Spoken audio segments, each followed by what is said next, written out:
All right, Endurance 2025. I don't know why, but Endurance is just, it's one of my favorite programs that I've ever written. I'm not quite sure why I have such a love for Endurance. I love all the programs that I write, but Endurance holds a special place in my heart. I think maybe because it's challenging and hard without being exhausting. So it's really, really good for conditioning for, yes, you're going to get faster, but you're also going to be able to run easier. So it's going to go beyond the 5 kilometers and it's going to condition you for that 10 kilometers, 15 kilometers, because you're at no point are you really running out of control or at the edge at your limit. You're running even your threshold runs. You're running just on the edge of comfort. So nice condition for this one. So let's have a look at Endurance 2025. Start off with your 5 kilometer baseline run, guys. I won't give you any cues or any guidance with this one. Just go out and do it, upload it, and then I know what I'm working with. I can look at your heart rate. I can look at your pace. I can look at your cadence. I can look at all the analytics of the run and work out how best to coach you for the next few weeks. We're going to go into a lactate threshold plus run. These are good fun, lactate threshold runs. Let's have a quick look at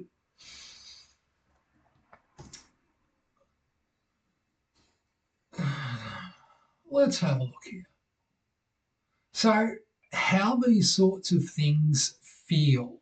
Fast 5K, okay, is faster, 3 to 8 seconds faster than your current 5K race. So let's say you did your baseline run, and for example, it was, I'll use 30 minutes. 30 minutes is easy to work out. So it was 30 minutes. That means it's an average pace of 6 minutes a kilometre.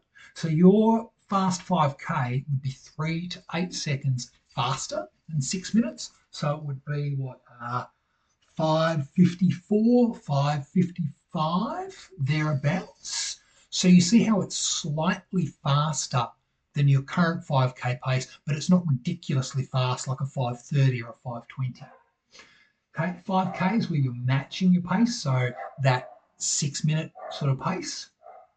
Float jog recoveries, easy. 2 to 3 out of 10, you're just moving on just gently. Warm up. Now the warm up doesn't change each week for your threshold runs. Your drills, A skip and high knees. Again, I've got videos of those on YouTube that you can watch. I look terrible doing them, but they're really important to do to get the body moving. And then some strides as well. So again, people make a lot of mistake with strides in they think they're a sprint. They're not. They're just an acceleration of pace. So what are they?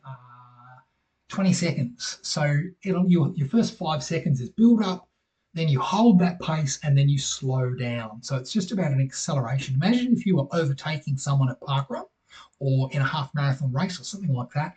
You just accelerate around them and then settle back into your pace.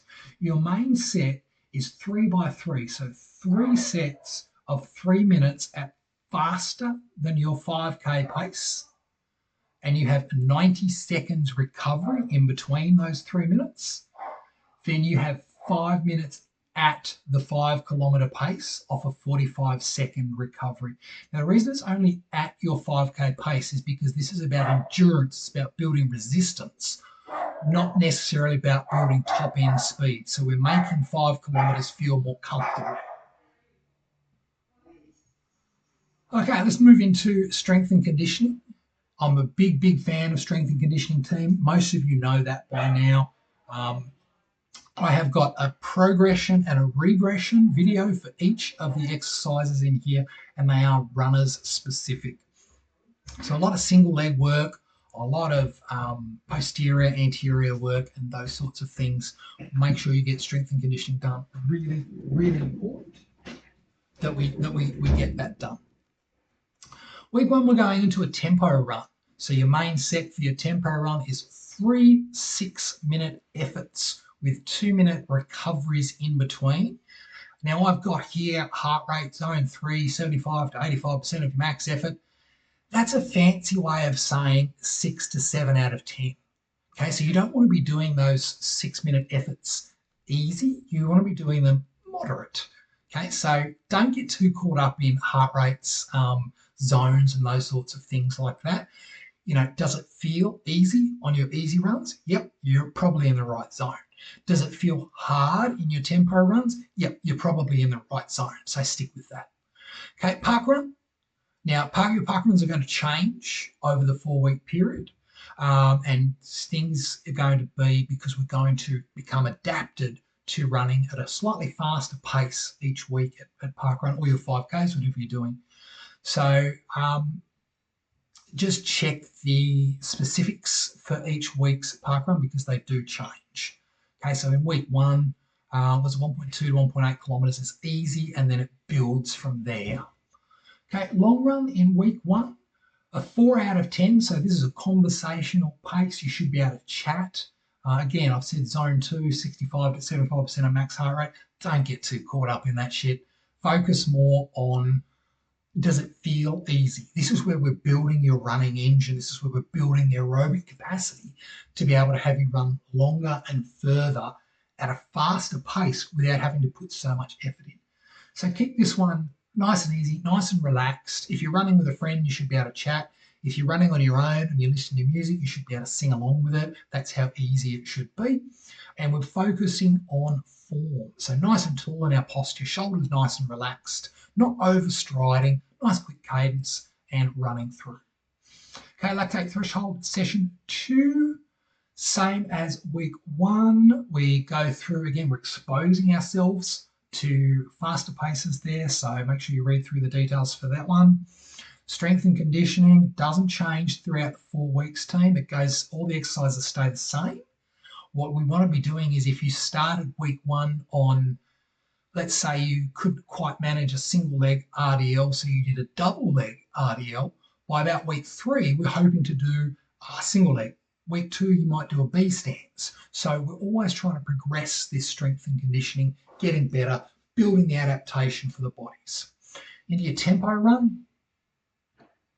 This week's main set for your tempo run is 2 10-minute blocks at a 6 out of 10. So you're really only able to get out 5 to 6 words. So you're running at an effort which is not maximum, but it's not conversational either. It's sustainable for 10 minutes. Because again, this is about endurance. It's not about massive amounts of speed.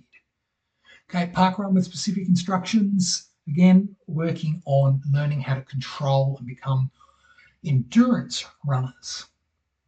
Going to the 3rd week, long run. Again, lactate threshold, just check the details for that one, guys. You should be pretty comfortable with threshold runs by now. We're into the 3rd week. Strength and conditioning, as always, trying to push the body this week, trying to get it a little bit, excuse me, a little bit stronger, a little bit faster, a little bit more adapted to strength and conditioning work. Your tempo run and your park run at specific efforts. And the final week is a long run, another lactate threshold run. Really going to be working this one. I'm going to give you, by the time we get here, I'll have 3 weeks worth of lactate threshold run information. So I can really give you some good guidance in going further with your lactate threshold runs and improvements throughout the weeks. Strength and conditioning, tempo run, and the final, excuse me again, final park run, which is where we do a retest time trial. And because you're in the endurance, we're going to look at things like your cadence, your heart rate, your recovery, not just what your time is. Because this is not about just building speed. There's another program for that. This is about adapting to a higher level of work, and it should make 10Ks a lot easier, as well as 5Ks should be really easy because you're exposing yourself to higher efforts without really getting into that sort of 80 to 90% effort. Right, that's endurance for 2025.